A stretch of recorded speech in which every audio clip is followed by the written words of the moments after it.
Shalom dan puji Tuhan saudara atas kebaikan Tuhan pada setiap kita, sehingga pagi ini dengan izin Tuhan kita boleh bangun dengan tubuh sehat, pikiran cergas dan semangat yang berkobar-kobar untuk melayani Tuhan. Untuk memulai renungan kita, mari kita berdoa. Bapa Syurgawi, terima kasih karena bersama dengan kami sementara kami mendengar dan mempelajari firman Tuhan pada pagi ini. Dalam nama Yesus kami berdoa. Amin. Saudara dan saudari yang dikasihi dalam Kristus, tajuk renungan kita pagi ini ialah orang kudus. Bolehkah manusia menjadi orang kudus? Firman Tuhan di dalam Efesus 1 ayat 1 mengatakan, dari Paulus, Rasul Kristus Yesus atas kehendak Allah, kepada orang-orang kudus di Efesus, orang-orang percaya dalam Kristus Yesus.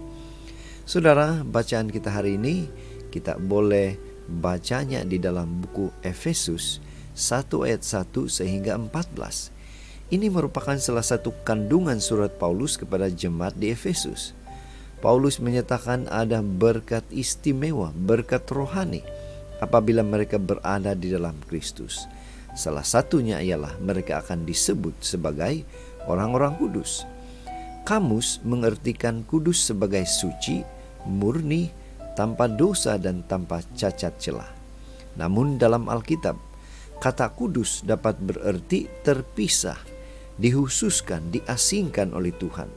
Dalam perjanjian lama, Tuhan menyebut umatnya kudus dan menuntut mereka hidup kudus.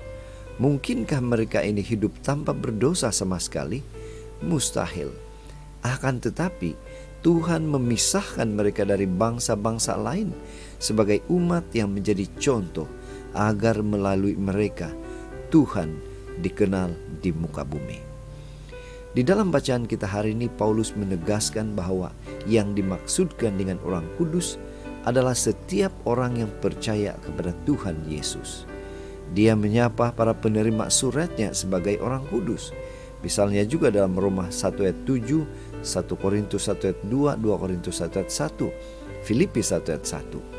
Mereka adalah orang-orang yang sudah dipisahkan oleh Tuhan dari dunia dengan cara menebus mereka melalui pengorbanan Kristus. Darah Kristuslah yang menguduskan semua orang percaya.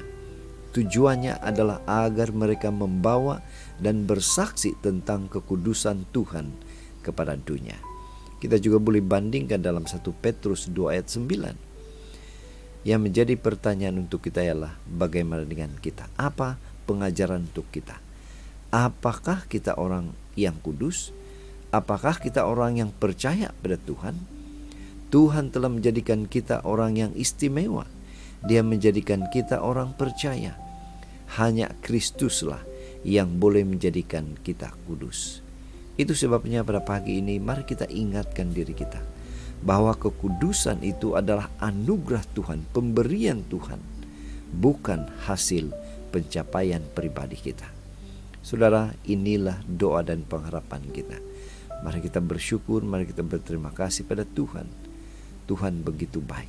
Dia memberikan kita kemampuan, kekuatan untuk tetap menjaga kekudusan yang Tuhan sudah karuniakan kepada kita.